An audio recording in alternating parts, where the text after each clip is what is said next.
सबसे पहले आज की राजनीतिक खबर से खबरदार करते हैं। इस वक्त देश का सबसे बड़ा मुद्दा है यह सुनिश्चित करना कि आम जनता देश में चुनावी प्रक्रिया की निष्पक्षता के प्रति आश्वस्त हो, उसे भरोसा रहे कि जो चुनाव हो रहे हैं वहां कुछ भी गलत नहीं है। किसी चुनाव प्रणाली या आमतौर पर लोकतंत्र की विश्वसनीयता पूरी तरह इस बात पर निर्भर करती है कि उसे सभी लोग निष्पक्ष माने, खासकर हारने वाला पक्ष। लेकिन कभी ईवीएम की बैटरी पर प्रश्न उठाता आ रहा विपक्ष अब सीधे प्रेजेंटेशन देकर यह आरोप लगाने लगा है कि चुनाव आयोग की वजह से देश में सरकार तीसरी बार वोट चोरी करके बनी है।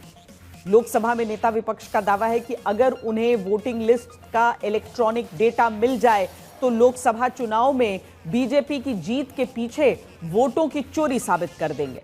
जबकि चुनाव आयोग सूत्रों के मुताबिक राहुल गांधी से कहता है कि वो वोट चोरी के अपने दावे को सही मानते हैं तो हलफनामे पर साइन करके दें। अगर उन्हें अपने दावों पर भरोसा नहीं है तो देश से माफी मांगे।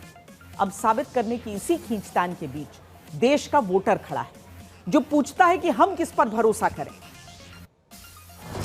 पहले महाराष्ट्र चुनाव में वोट की चोरी का आरोप, फिर बिहार में चुनाव से पहले वोटर समीक्षा पर सवाल, फिर कर्नाटक में 1 लाख वोट चोरी का आरोप। अब क्या राहुल गांधी को 10 साल में 60 से ज्यादा चुनाव के भीतर धांधली का शक है? क्या राहुल गांधी को लगता है कि 2014 से 2024 के बीच 62 विधानसभा चुनाव में 47 चुनाव हारने वाली कांग्रेस वोट चोरी हो जाने से जीत नहीं पाई? नरेंद्र मोदी 25 सीट की मार्जिन से प्रधानमंत्री हैं। 25 सीट वो 35,000 या कम वोटों से जीते हैं। अगर हमें इलेक्ट्रॉनिक डेटा मिल जाए हम साबित कर देंगे कि हिंदुस्तान का प्रधानमंत्री चोरी करके प्रधानमंत्री बना है। पूरे देश को यह सवाल पूछना चाहिए कि इलेक्शन कमीशन इलेक्ट्रॉनिक डेटा और वीडियोग्राफी क्यों नहीं दे रहा है। मैं आपसे अब कह रहा हूं 100% सबूत के साथ कि लोकसभा में भी आपसे चोरी की गई है और इलेक्शन कमीशन को एकदम हिंदुस्तान की सारी इलेक्ट्रॉनिक वोटर लिस्ट पिछले 10 साल की हमें दिलवा दे देनी चाहिए। 6 महीने तक वोटर लिस्ट जांच कर कर्नाटक की बेंगलुरु सेंट्रल लोकसभा सीट का हिस्सा एक असेंबली सीट पर 1 लाख वोट चोरी का आरोप लगाने वाले राहुल गांधी 24 घंटे के भीतर विपक्षी गठबंधन के साथियों को भी अपनी प्रेजेंटेशन देने के बाद दिल्ली से बेंगलुरु पहुंचते हैं। अब 10 साल के चुनाव में धांधली का आरोप लगाने लगे हैं। चुनाव आयोग से हम वोटर लिस्ट मांगते थे, electronic soft copy voter list की मांगते थे, वो मना कर देते। वीडियोग्राफी मांगी, उन्होंने नहीं दी और फिर कानून बदल दिया और फिर कहा कि 45 दिन के अंदर 45 दिन के बाद वीडियोग्राफी को रद्द खत्म कर देना चाहिए, डिस्ट्रॉय कर देना चाहिए। और आपने मेरा कल प्रेस कॉन्फ्रेंस देखा होगा, उसमें हमने 100% साबित कर दिया है कि इलेक्शन कमीशन और बीजेपी ने मिलकर आपसे कर्नाटका से लोकसभा चुराई है। राहुल गांधी 5 सवाल पूछते हैं। पहला, विपक्ष को डिजिटल वोटर लिस्ट क्यों नहीं मिल रही? दूसरा, सीसीटीवी और वीडियो सबूत मिटाए जा रहे हैं, क्यों, किसके कहने पर? तीसरा, फर्जी वोटिंग और वोटर लिस्ट में गड़बड़ी क्यों की गई है? चौथा, विपक्षी नेताओं को धमकाना डराना क्यों? पांचवा, क्या ईसीआई अब बीजेपी का एजेंट बन चुका है? पूरा देश ये कह रहा है कि चुनाव आयोग अच्छी तरह से जांच करे और तब बोले। बगैर जांच किए कुछ नहीं कह सकते। कोई सबूत दे रहा है आपको? इतनी बड़ी किताब भर एक विधानसभा में आपने देखे कितने फर्जी वोट थे, सबने देखे। वो सबूत है तो उसको लें, जांच करें और देश को बताएं कि क्या हो रहा है। लेकिन बेंगलुरु सेंट्रल लोकसभा सीट की महादेवपुरा विधानसभा सीट में 7 फीट ऊंचे वोटर लिस्ट के दस्तावेज को खंगालकर 1 लाख वोट चोरी का आरोप लगाने वाले राहुल गांधी से सूत्रों के मुताबिक चुनाव आयोग हलफनामा चाहता है। चुनाव आयोग के मुताबिक अगर राहुल वोट चोरी के अपने दावे को सही मानते हैं तो हलफनामे पर साइन करके दें। सूत्र ये भी कहते हैं कि चुनाव आयोग के मुताबिक अगर राहुल गांधी को अपने दावों पर भरोसा नहीं है तो वो देश से माफी मांगे। मुझसे इलेक्शन कमीशन एफिडेविट मांगता है, मुझसे कहता है कि मुझे ओथ लेना है। मैंने पार्लियामेंट के सामने, पार्लियामेंट के अंदर ओथ लिया है, इस संविधान के सामने ओथ लिया है, इस पर हाथ डाल के वोट लिया है, इस पे हाथ डालकर ओथ लिया है। राहुल गांधी चुनाव आयोग के पाले में गेंद डालते हैं और चुनाव आयोग कहता है कि राहुल गांधी हलफनामा देकर कहें फिर देखा जाएगा। इन सब के बीच बीजेपी कांग्रेस समेत पूरे विपक्ष से सवाल करती है, पूछती है कि लोकसभा चुनाव के 14 महीने बाद सवाल उठाती कांग्रेस के पोलिंग एजेंट पहले इलेक्टोरल रोल क्यों नहीं देख पाए। अगर कर्नाटक चुनाव में कांग्रेस की सीट कम आई है तो पहले ही क्यों नहीं अपील की। फर्जी वोटर फर्जी पते के आरोप तो लगाए, लेकिन इसी वोटर लिस्ट को तैयार करने में तो कर्नाटक की कांग्रेस सरकार के ही कर्मचारी लगे थे। फिर शंका क्यों है? ये कैसे सिद्ध होगा कि कर्नाटक में बढ़े वोटर बीजेपी के ही थे और बिहार में जो अब घट रहे हैं वो इंडिया गठबंधन के होंगे। एक तरफ कांग्रेस वोटर लिस्ट में गड़बड़ी का मुद्दा उठाती है, दूसरी तरफ बिहार में उसी वोटर लिस्ट की समीक्षा का विरोध करती है। ये दोहरा रवैया क्यों है? भाइयों बहनों, मैं आज राहुल जी को भी कहना चाहता हूं, बंद करिए ये वोट बैंक की राजनीति। मतदाता शुद्धिकरण पहली बार नहीं हो रहा है। आपके परनाना जवाहरलाल नेहरू ने शुरू किया था और अंत में 2003 में हुआ, तब भी कोई विरोध नहीं था। अब आप चुनाव पे चुनाव हारते जाते हो, इसलिए पहले से ही बिहार चुनाव हारने का एक वजह लोगों को बता रहे हैं। 2014 से 2024 के बीच 62 विधानसभा चुनावों में 47 चुनाव कांग्रेस हारी है। 2011 में आखिरी बार असम में कांग्रेस अपनी सरकार को बचाकर दोबारा सत्ता में लौटी थी। खुद राज्यों में सत्ता में रहते कांग्रेस ने 40 बार विधानसभा चुनावों का सामना किया और उनमें केवल 7 में ही जीत हासिल कर पाई। इसीलिए बीजेपी ये सवाल सामने रखती है कि कांग्रेस अपने शासन की कमी को दूर नहीं कर पाती और जब जनता सत्ता से दूर कर देती है तो फिर चुनावी प्रक्रिया में खामी बताती है। इन आरोपों के बीच सवाल ये भी आया कि देश की सबसे पुरानी पार्टी बिहार में जिस एसआईआर प्रक्रिया का खुलकर विरोध कर रही है, वहीं पहला ड्राफ्ट आने के बाद एक भी आपत्ति विपक्ष के किसी एक दल ने दर्ज क्यों नहीं कराई। भैया, घुसपैठिए को मतदाता सूची से निकालना चाहिए या नहीं निकालना चाहिए? अरे जोर से बोलो, निकालना चाहिए या नहीं निकालना चाहिए? चुनाव आयोग ने एसआईआर करना चाहिए या नहीं करना चाहिए? अरे मुझे बताएं लालू प्रसाद जी, किसको बचाना चाहते हो? आज तक चुनाव आयोग ने जो पहली सूची बाहर करी, आपकी पार्टी ने एक भी ऑब्जेक्शन नहीं लिया, कांग्रेस पार्टी ने एक भी ऑब्जेक्शन नहीं लिया। और आप बचाना किसको चाहते हो? जो बांग्लादेश से आकर मेरे बिहार के युवाओं की नौकरी खा जाते हैं, उनको बचाना चाहते हो? हलफनामा क्यों राहुल गांधी से चुनाव आयोग चाहता है? इसके बारे में सूत्रों के अनुसार यह बताया जाता है कि पहले राहुल गांधी ने कभी खुद अपने साइन करके कोई चिट्ठी या मांग चुनाव आयोग से नहीं की है। चुनाव आयोग ये दावा करता है कि जब वो जवाब देता है तो वो सवाल किसी और के होते हैं, लेकिन जवाब आने के बाद राहुल गांधी कहते हैं कि चुनाव आयोग कुछ बोलता नहीं। उदाहरण के लिए उन्होंने 24 दिसंबर को महाराष्ट्र का मुद्दा उठाया था, जब कांग्रेस की तरफ से कुछ वकील के सवाल पर चुनाव आयोग अपना जवाब वेबसाइट पर दे चुका है, लेकिन राहुल गांधी कहते हैं कि आयोग जवाब नहीं देता। इसीलिए आयोग ये दावा करता है कि इस बार वो चाहता है कि राहुल गांधी ही खुद हलफनामा देकर सवाल पूछे। तुम साबित करो, नहीं तुम साबित करो, इस सियासत के बीच कुछ आरोपों का सच पता करने खुद आज तक निकला। जैसे कल राहुल गांधी ने दावा किया कि बेंगलुरु में एक कमरे के पते पर 80 वोटर का नाम दर्ज है। तो फिर सच क्या है, इस रिपोर्ट में देखिए। कर्नाटक में बेंगलुरु सेंट्रल लोकसभा सीट में केवल एक विधानसभा सीट महादेवपुरा में 40,000 से ज्यादा फर्जी और अमान्य पते वाले वोटर का आरोप भी राहुल गांधी ने लगाया। So that's a single bedroom. There are 80 voters living there. No sign of their existence. उनमें से एक पता दिखाया गया महादेवपुरा का बूथ संख्या 470, जहां राहुल गांधी ने दावा किया कि इस एक पते पर ही 80 वोटर रहते हैं। House number 35. 80 voters live in this house. We sent people to check. They got beaten up. These 80 people live in this house. It's a single story, single room house. Rahul Gandhi के इस दावे का सच पता करने के लिए आज तक संवाददाता सगाईराज मुनि रेड्डी गार्डन स्थित मकान संख्या 35 तक पहुंचते हैं, जहां पता चलता है कि एक कमरे में 80 वोटर का पता होने के पर्दे के पीछे का सच क्या है।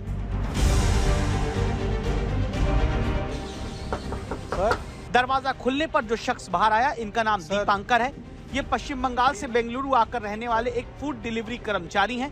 क्या ये जानते हैं कि इस पते पर एक कमरे के भीतर 80 वोटर का पता दर्ज है? आपके घर में कितने लोग हैं? हम दो और मेरा बच्चा तीन लोग हैं। मगर आपके घर में वोटर लिस्ट के हिसाब से 80 लोग से इधर यहाँ पे नहीं आपका ही घर है ना? ये आपका वोटर लिस्ट में नाम है यहाँ पे? बेंगलुरु में नहीं आपका नाम भी नहीं है। इसमें कोई आपका रिलेटिव है, कोई है क्या? देखो, नहीं सर, कोई नहीं है। आप यहाँ पे भाड़े में रहते हो? हाँ रेंट। किसका घर है ये? वो सर का नाम जयराम रेड्डी है। कौन है वो? किस पार्टी का है? वो तो पता नहीं सर। हम इधर काम करने आए, इधर रेंट में रहता हूँ। कितने साल से आप यहाँ पे रहते हो? मैं 2 साल से रहता हूँ। 2 साल से। आपका नाम? दीपांकर का नाम शायद इसमें नहीं। आपका वोटर लिस्ट का नाम है बेंगलुरु में? नहीं।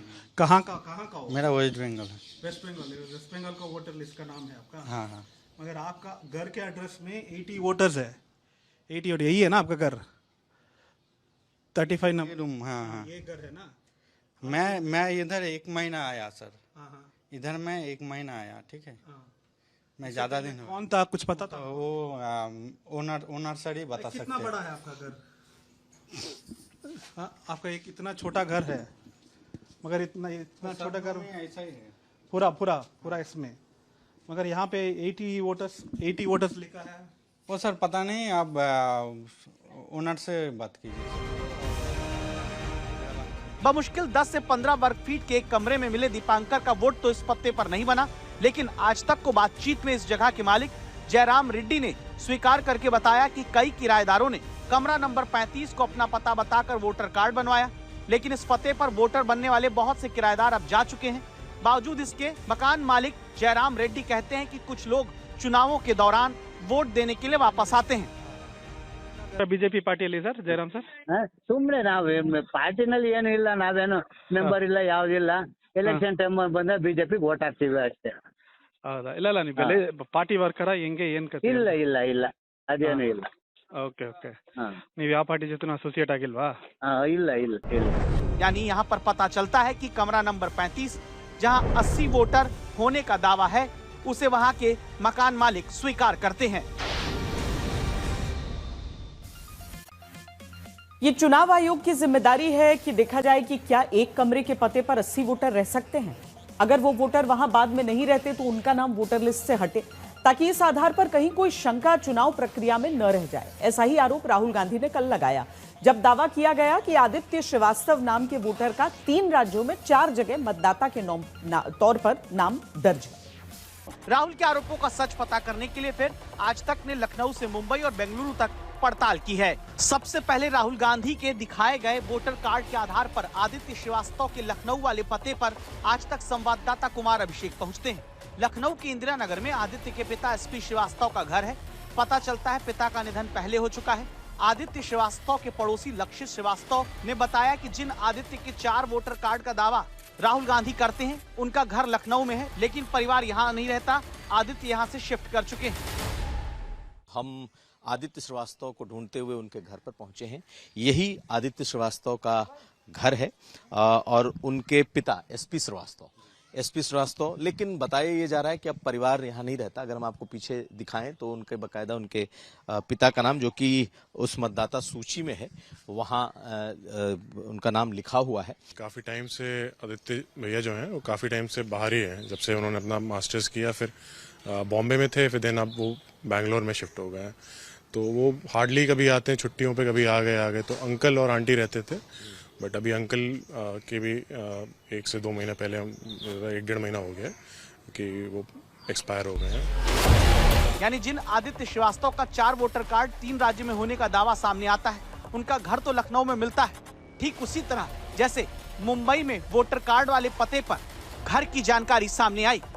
इस वक्त हम मुंबई के जोगेश्वरी ईस्ट इलाके में हैं। ब्लू मेडोज इस बिल्डिंग का नाम है। राहुल गांधी की तरफ से इलेक्शन कमीशन के ऊपर आरोप करते हुए कहा गया था कि आदित्य श्रीवास्तव नामक व्यक्ति के 3 जगह वोटिंग लिस्ट में नाम है लखनऊ, मुंबई और बेंगलुरु। तो मुंबई में जोगेश्वरी ईस्ट में उनका इस बिल्डिंग से नाम है आदित्य श्रीवास्तव। हालांकि ये खबर आ रही है कि 5 साल पहले मुंबई से चले गए हैं और वो आप कह सकते हैं कि 2016 से 2020 तक मुंबई में थे। उसके बाद उनकी कोविड के दौरान नौकरी चली जाने से वो बेंगलोर शिफ्ट हो गए हैं। बेंगलोर में अब उनका वोटिंग का डिटेल्स है, लेकिन यहाँ के इलेक्टोरल लिस्ट में यहाँ के जो लोकल एमएलए हैं उनका कहना है कि ये नाम आदित्य श्रीवास्तव दिखता है और अभी जो विधानसभा इलेक्शन हुआ है लास्ट ईयर नवंबर में, उसमें भी ये नाम दिख रहा था।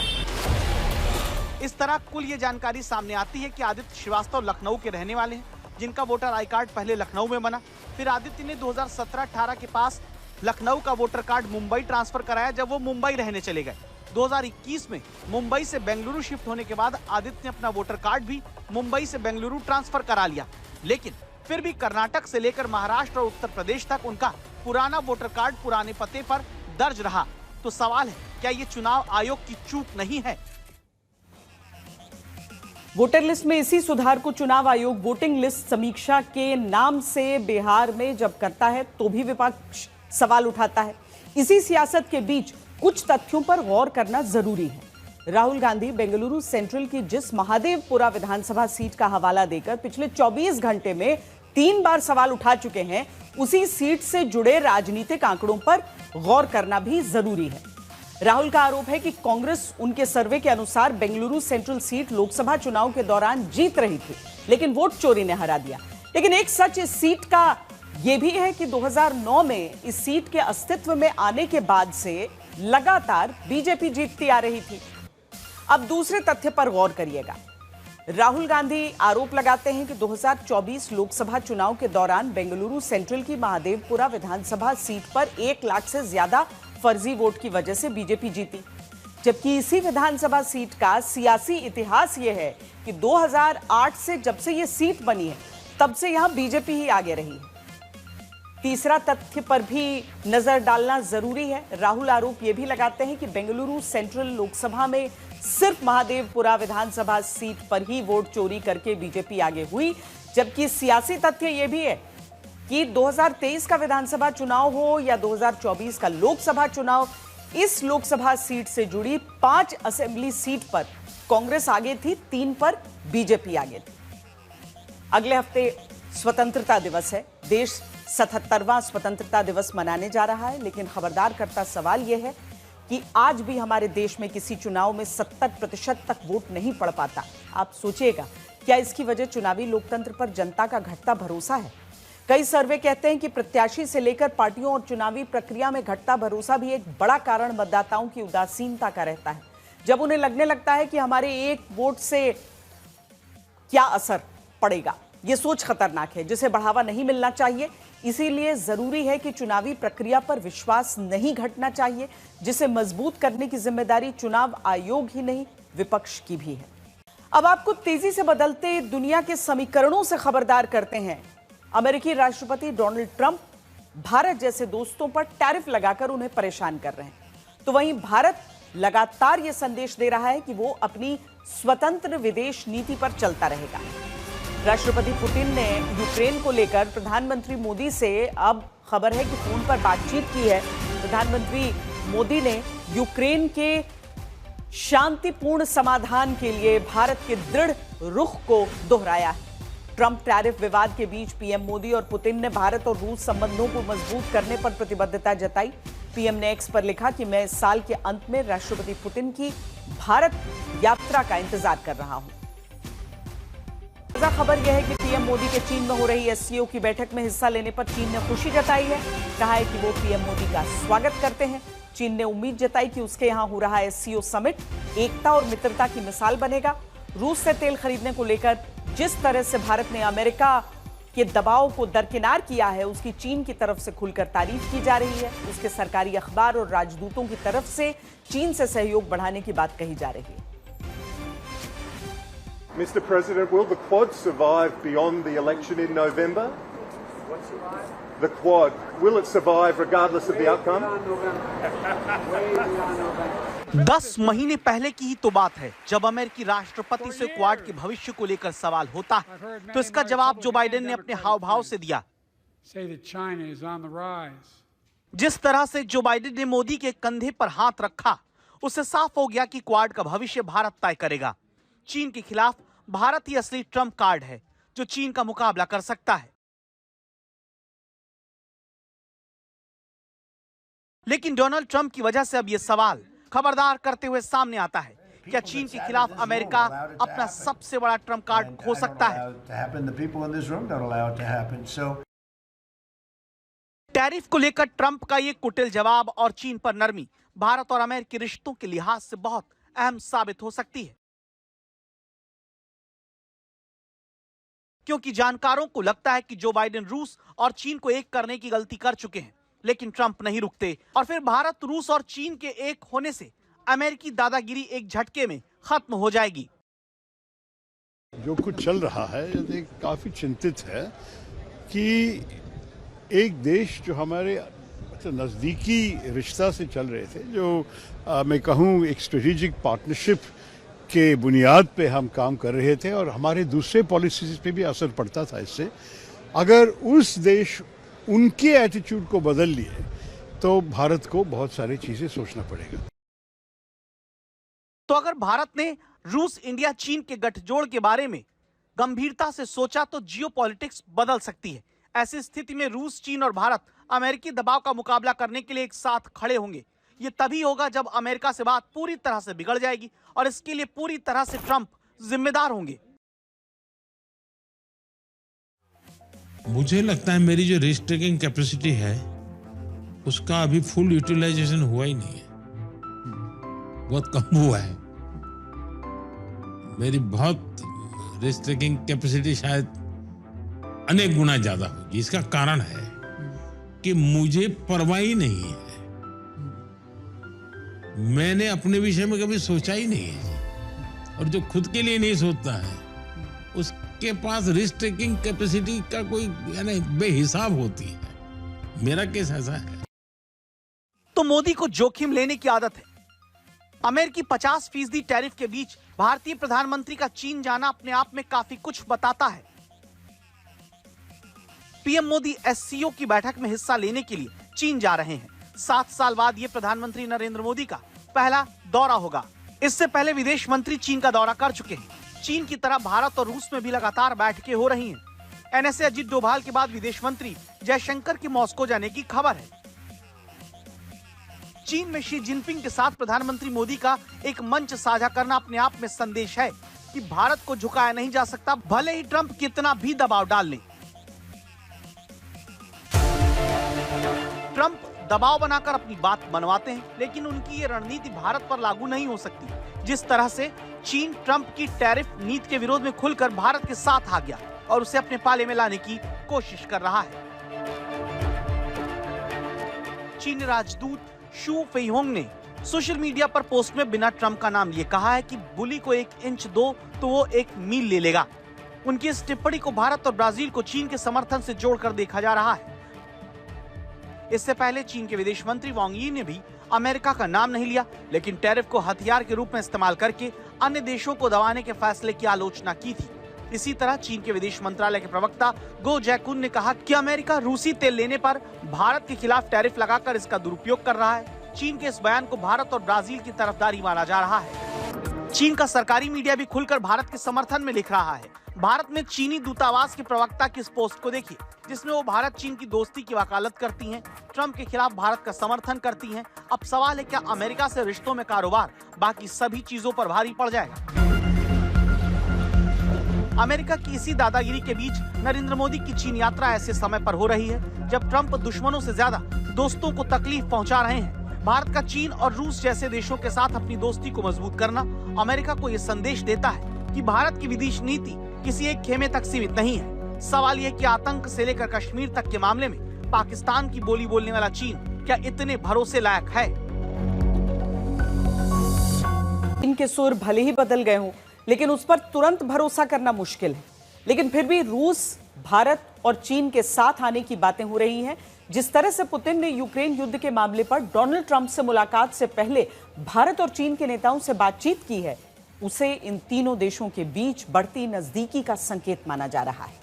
पुतिन और ट्रंप कहां मिलेंगे, इसे लेकर जगह की तलाश जारी है, लेकिन यह मुलाकात होगी। ट्रंप से होने वाली इस मुलाकात से पहले पुतिन ने शी जिनपिंग और पीएम मोदी से बातचीत की। दोनों देशों के साथ रिश्तों को मजबूत करने पर जोर दिया और यूक्रेन युद्ध के ताजा हालात के बारे में बताया। पुतिन से बातचीत में पीएम मोदी ने उन्हें भारत आने का न्योता दिया, जिसे स्वीकार करने के लिए शुक्रिया कहा। क्या डॉलर की बादशाहत खत्म होने जा रही है? क्या भारत, रूस और चीन मिलकर डॉलर को टक्कर देंगे? अमेरिकी राष्ट्रपति डोनाल्ड ट्रंप इस समय भारत से अपनी निजी खुन्नस निकाल रहे हैं। भारत पर ही 50% का टैरिफ इसका सबूत है। लेकिन फिलहाल चीन पर भले अभी ट्रंप नरम दिख रहे हो, पर ट्रंप को देखकर लग रहा है कि वो भारत, रूस और चीन पर हमलावर हैं। लेकिन भारत ने उनकी शर्तों के आगे न सिर्फ झुकने से इनकार कर दिया, बल्कि स्वदेशी को बढ़ावा देने का फैसला कर लिया। हम संकल्प लें कि हम मेक इन इंडिया प्रोडक्ट्स को ही बढ़ावा देंगे। हमारे घर में जो कुछ भी नया सामान आएगा, मैं नए सामान की बात कर रहा हूं, हमारे घर में जो भी नया सामान आएगा वो स्वदेशी ही होगा। ये जिम्मेदारी हर देशवासी को लेनी होगी। सवाल है, क्या भारत, रूस और चीन मिलकर अमेरिका की दादागिरी को खत्म कर सकते हैं? अमेरिका अगर महाशक्ति है तो डॉलर उसका ताज है, जो सारी दुनिया की करेंसी के तौर पर इस्तेमाल होता है। ट्रंप को डर है कि भारत, रूस और चीन मिलकर उसकी ये ताकत छीन सकते हैं। उनका ये डर भारत पर लगाए गए 50% टैरिफ से समझा जा सकता है, जिसके आगे झुकने से भारत ने इनकार किया है। हमारे लिए अपने किसानों का हित सर्वोच्च प्राथमिकता है।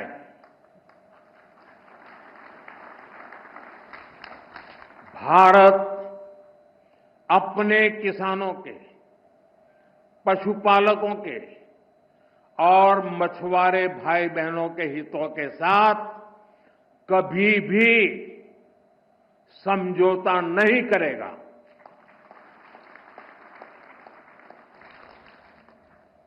और मैं जानता हूं, व्यक्तिगत रूप से मुझे बहुत बड़ी कीमत चुकानी पड़ेगी, लेकिन मैं इसके लिए तैयार हूं। मेरे देश के किसानों के लिए, मेरे देश के मछुआरों के लिए, मेरे देश के पशुपालकों के लिए आज भारत तैयार है।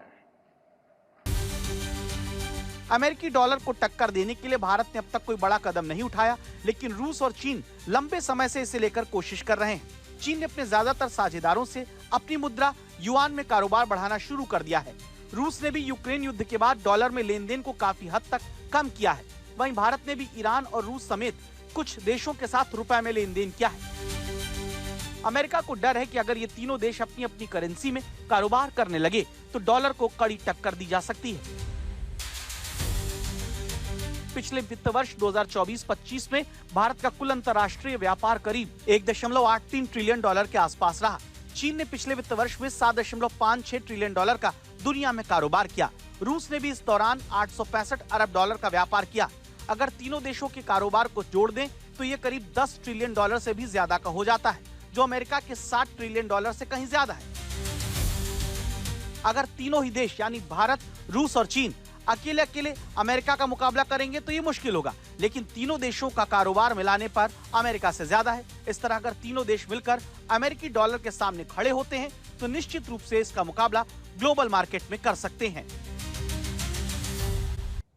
यूक्रेन युद्ध से जुड़ी बड़ी खबर आ रही है। अमेरिका और रूस इस युद्ध को रोकने के लिए एक समझौते पर पहुंचने का लक्ष्य बना रहे हैं, जिसके तहत रूस ने जहां तक यूक्रेन में कब्जा कर लिया है वो वहां तक बना रहेगा। इसी दिशा में अमेरिका और रूसी अधिकारी अगले हफ्ते राष्ट्रपति डोनाल्ड ट्रंप और व्लादिमीर पुतिन के बीच होने वाली शिखर बैठक के लिए एक समझौते पर काम कर रहे हैं। अमेरिका इस समझौते पर यूक्रेन और उसके यूरोपीय सहयोगियों का समर्थन हासिल करने की कोशिश कर रहा है, जो अभी तक पक्का नहीं है। तो इससे क्या बदला? अब तक जो स्थिति थी, अब तक यानी कि रूस की तरफ से जो कहा जा रहा था और यूक्रेन जिस बात को लेकर अड़ा हुआ था, क्या वो परिस्थिति बदली है? क्या वाकई इस बार शांति हो जाएगी? प्रणय उपाध्याय हमारे साथ इस समय जुड़ रहे हैं। प्रणय, यही तो बात है ना कि पुतिन कह रहे थे जिन बातों को, अगर वाकई यही शर्त रह गई तो यूक्रेन जिस चीज के लिए लड़ रहा था और कह रहा था कि हम लड़ाई तब तक नहीं रोकेंगे जब तक रूस पीछे नहीं हट जाएगा, तो वो बात तो हुई नहीं। तो डोनाल्ड ट्रंप ने क्या किया है इसमें? देखिए, बिल्कुल ठीक कहा आपने। इस पूरे मामले के अंदर यही पेंच फंसा हुआ है। जो खबर आ रही है उस खबर के मुताबिक एक 7 सूत्रीय फार्मूला है, उसको लेकर पिछले कई महीनों से चर्चा चल रही थी। उसमें से शायद इस पर सहमति हो सकती, क्योंकि रूसी राष्ट्रपति व्लादिमीर पुतिन से जब स्टीव विटकॉफ, जो कि अमेरिकी राष्ट्रपति के विशेष दूत हैं, उन्होंने मुलाकात की थी, तो रूस की तरफ से कथित तौर पर यह बताया जा रहा है कि जो इलाके रूस के कब्जे में हैं, खासतौर पर दानियास्क और लोहांस्क का इलाका है, इसके अलावा ज़ेपोरिज़िया और खैरसॉन का इलाका भी इस समय काफी बढ़त के साथ रूसी फौज वहां पर मौजूद है। तो इन इलाकों को लेकर क्या डिमार्केशन बनता है और कौन सा इलाका किसके पास होगा, क्योंकि दानियास्क और लोहांस्क के इलाके पर ही आपको अच्छी तरह से याद है श्वेता कि उसी पर सारा विवाद शुरू हुआ था। और अगर दानियास्क और लोहांस्क रह जाता है तो यूक्रेन को यहां पर यह मानना पड़ेगा, स्वीकार करना पड़ेगा। यहां पर एक छोटा सा पेंच अभी यह है कि केवल यूक्रेन ही नहीं, इस पे अमेरिका को, यूरोपीय देशों को भी इस पर रजामंद करना होगा, क्योंकि वो नाटो के अंदर सहयोगी हैं। इस मामले को लेकर, इस लैंड कंसेशन को लेकर पोलैंड की चिंता है, जर्मनी की चिंता है, हंगरी की चिंता है, और कई जो देश हैं पूर्वी यूरोप से लेकर पश्चिमी यूरोप के, उनकी अपनी चिंताएं हैं। तो इस पूरे मसले के ऊपर अभी बहुत सारे पेंचोखम बाकी हैं, जो चीजें वर्कआउट की जा रही हैं। लेकिन इस मुलाकात से पहले एक फॉर्मूला तैयार किया जा रहा है। रूस की तरफ से कहा जा रहा है कि यदि इन पर रजामंदी बनती है, यानी जमीन जो है जो उसके कब्जे में है वो उसे रखने दी जाती है, तो उसके ऊपर समाधान हो सकता है। साथ ही कुछ एडिशनल शर्तें रूस की तरफ से और बताई जा रही हैं। लेकिन अमेरिका की तरफ से भी संकेत आए हैं कि इस मामले को लेकर कंसिडरेशन हो सकता है इस मुलाकात से पहले। बहुत शुक्रिया प्रणय उपाध्याय इस पूरी जानकारी के लिए। लिहाजा रूस की तरफ से जो बातें कही गई थी, वो ऐसा लग रहा है कि अगर यही शर्त रहे या इससे और बढ़कर शर्त जो प्रणय बता रहे हैं कि रूस की तरफ से और भी रखे जाएंगे, और यूरोपियन यूनियन का रुख भी इसमें देखना होगा, उसको लेकर क्या हो पाता है आगे। लेकिन अमेरिका को यह भी याद रखना चाहिए कि अमेरिका पर रिकॉर्ड कर्ज है, इसीलिए डोनाल्ड ट्रंप को इस मुसीबत से निकलने के लिए टैरिफ लगाना ही हल दिखा। लेकिन टैरिफ लगाने का असर अब अमेरिका में दिखने लगा है। अमेरिकी अर्थव्यवस्था पर मंदी का खतरा बढ़ गया है। मूडीज एनालिटिक्स ने कहा है कि बढ़ती महंगाई, कमजोर नौकरी बाजार और नीतिगत चुनौतियों ने आर्थिक स्थिरता को हिला दिया है। ताजा सर्वे बताता है कि अमेरिका में 90% लोग खाने पीने की चीजों के दाम बढ़ने से परेशान हैं।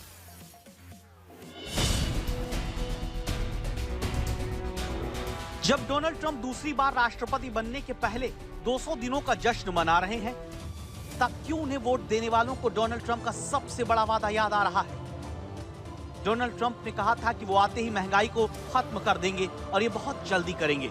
डोनाल्ड ट्रंप ने काम तो बहुत जल्दी किया, लेकिन महंगाई को हटाने के बजाय उसे लाकर जनता के सिर पर लाद दिया है, जिससे जनता की हालत खराब होनी शुरू हो गई है। सर्वे कहता है कि 53% से ज्यादा अमेरिकियों की चिंता की सबसे बड़ी वजह खाने पीने की चीजों के बढ़ते दाम है। वहीं 47% के साथ घर का किराया अमेरिकी लोगों की दूसरी सबसे बड़ी टेंशन बन चुकी है। महिलाओं और हिस्पैनिक लोगों की जिंदगी सबसे ज्यादा ट्रंप की नीतियों के चलते प्रभावित हो रही है। हालत ये हो चुकी है कि लोग अभी खरीदें, बाद में भुगतान करने जैसी सेवाओं पर निर्भर हो गए हैं। एपनॉक के सर्वे में पाया गया है कि लगभग 10 में से 3 अमेरिकी वयस्कों ने मनोरंजन या रेस्टोरेंट से खाना मंगवाने जैसी छोटी मोटी खरीदारी के लिए या किराने का सामान और चिकित्सा जैसी जरूरी चीजों के लिए अभी खरीदें, बाद में भुगतान करें सेवाओं का इस्तेमाल किया है। 45 साल से कम उम्र के लगभग 10 में से 4 अमेरिकी ऐसे हैं। ये उस अमेरिका में हो रहा है जिसमें डोनाल्ड ट्रंप अमेरिका फर्स्ट की नीति का हवाला देकर हर किसी पर टैरिफ लगा रहे हैं। ये दावा करते हुए घूम रहे हैं कि उनकी इस नीति ने कमाल कर दिया है। ट्रंप की नीतियों के चलते अमेरिका में किस तरह से जनता का दिवाला निकल सकता है, उसे लेकर लगातार रिपोर्ट्स आ रही हैं। येल की बजट लैब के मुताबिक अमेरिकी खरीदारों को जल्द ही स्नीकर्स, कार से लेकर केले तक के लिए ज्यादा कीमत चुकानी पड़ सकती है। इसकी वजह आयात पर औसत कर का 18% से अधिक होना है, जो 1934 के बाद से सबसे ज्यादा है। जनवरी 2025 में ये 2.4% था। बजट लैब के अनुमानों के अनुसार अमेरिका में बहुत जल्द जूतों की कीमत में 40% की बढ़ोतरी हो सकती है, जबकि कपड़ों की लागत 38% तक बढ़ सकती है। फसल की कीमत में 7% तक का इजाफा हो सकता है। इसके अलावा एक नई कार की औसत कीमत $5,800 तक बढ़ सकती है। महंगाई की इस मार से फोर्ड जैसी अमेरिकी कार कंपनियां भी अछूती नहीं है, जो अमेरिका में ही गाड़ी बनाती हैं। लेकिन टैरिफ की वजह से कार कंपनियों की लागत बढ़ गई है। जिससे कार कंपनियों का मुनाफा घट गया। असर अमेरिकी इकोनॉमी पर होना तय है। और विडंबना ये कि जहां अमेरिका, ये तो बस अभी शुरुआत है। तो अमेरिकी लोगों की बातचीत, एक्सपर्ट्स की राय, ये सारी चीजें अमेरिका में मंदी की चेतावनी दे रहे हैं। लेकिन ट्रंप कह रहे हैं कि टैरिफ का अमेरिकी इकोनॉमी और शेयर बाजार पर सकारात्मक असर पड़ रहा है। अमेरिकी खजाने में रोज अरबों डॉलर आ रहे हैं। लेकिन यह सिर्फ कुछ दिन की बात है, क्योंकि अमेरिका में टैरिफ कार से लेकर बैटरी तक महंगी होने जा रही है। इसकी वजह भारत के साथ साथ चीन, कनाडा और मेक्सिको पर भारी भरकम टैरिफ है। अब सवाल यह है कि क्या टैरिफ की वजह से अमेरिका में महंगाई की सुनामी आने वाली है? अमेरिका में डिलीवरी ट्रक की 78% सप्लाई मेक्सिको से होती है। 78%, 15% हिस्सा कनाडा का है। इस तरह वहां माल एक जगह से दूसरी जगह भेजना महंगा हो गया। कंस्ट्रक्शन में इस्तेमाल होने वाला तार भी अमेरिकी टैरिफ का शिकार हो सकता है, जो 53% मेक्सिको से आता है। कंप्यूटर भी इसीलिए महंगा होगा क्योंकि मेक्सिको, चीन से आने वाले सामान पर अमेरिका मोटा टैरिफ लगा रहा है। कार के दाम में भी बड़ी बढ़ोतरी होगी क्योंकि बड़ी संख्या में अमेरिका से गाड़ियां आयात होती हैं। अमेरिका में 45% टेलीफोन चीन से आयात होते हैं, जो टैरिफ के बाद महंगे हो जाएंगे। इलेक्ट्रिक बैटरी के मामले में अमेरिका चीन पर निर्भर है, जिसके लिए अमेरिकी लोगों को ज्यादा कीमत चुकानी होगी। एक्सपर्ट्स का कहना है कि अमेरिका में इतनी जल्दी ये सारे सामान बनाने की फैक्ट्री लगाना असंभव है। इसीलिए आने वाले वक्त में अमेरिका टैरिफ की मार झेलता रहेगा। सरकारें जनता को ही राहत और दूसरी योजनाओं से मदद देने के नाम पर टैक्स लेती हैं, लेकिन जब जनता के टैक्स का इस्तेमाल सरकारी योजनाओं में बंदरबाट और भ्रष्टाचार के लिए होने लगे तो जरूरी है कि खबरदार किया जाए। भ्रष्टाचारी मध्य प्रदेश में मुख्यमंत्री की तरफ से दी जाने वाली मदद का पैसा तक डकार जा रहे हैं। मध्य प्रदेश में मुख्यमंत्री स्वेच्छानुदान राशि से उन लोगों के इलाज का 50 लाख से ज्यादा रुपया अस्पतालों को दे दिया गया जो कभी न भर्ती हुए और न ही उस अस्पताल में कोई इलाज होता है। उन अस्पताल में इलाज के नाम पर लाखों रुपया सीएम फंड से भेज दिया गया, जहां इलाज के नाम पर कोई मरीज तक नहीं मिलता। सरकार ने खुद ही विधानसभा में कांग्रेस विधायक के सवाल के जवाब में कहा, भोपाल सिटी हॉस्पिटल के नाम से फर्जी अस्पताल स्थापित किया गया 2023 में। जुलाई 2024 में इस अस्पताल को सीएम रिलीफ फंड की पात्रता मिल जाती है और 2024 जुलाई से 2025 मई के बीच में इस अस्पताल को सीएम रिलीफ फंड के द्वारा अलग अलग केसों में 48 लाख का भुगतान किया गया है, जिसकी पूरी सूची मेरे पास है, जो मैंने निकाली है। एमपी ट्रेजरी की जो वेबसाइट है वहाँ पूरी सूची मुझे मिल गई है इसकी महीनेवार। मैंने प्रश्न पूछा था सदन में माननीय चिकित्सा मंत्री जी से कि क्या ये अस्पताल वाकई में मौजूद था, क्या इसकी जांच हुई। मुझे उत्तर दिया गया है कि ये अस्पताल मौके पर नहीं पाया गया। मुख्यमंत्री स्वेच्छानुदान राशि के नाम पर फर्जी तरीके से पैसा निकालकर डकार जाने की ये वो बीमारी है जिसका ऊपर से लेकर नीचे तक इलाज होना बेहद जरूरी है, क्योंकि इस पूरी प्रक्रिया में सिर्फ फर्जी अस्पताल ही दोषी नहीं, बल्कि जिले से लेकर राजधानी भोपाल तक बैठे वो तमाम अफसर और कर्मचारी भी शामिल हैं, जिनका काम होता है कि अगर कोई मुख्यमंत्री स्वेच्छानुदान राशि से अपना इलाज करवाना चाहता है तो उसकी उचित जांच के बाद ही राशि जारी की जाए। लेकिन मध्य प्रदेश में ऐसा होता दिख नहीं रहा है। गुना से विकास दीक्षित के साथ रवीश पाल सिंह, भोपाल आज तक।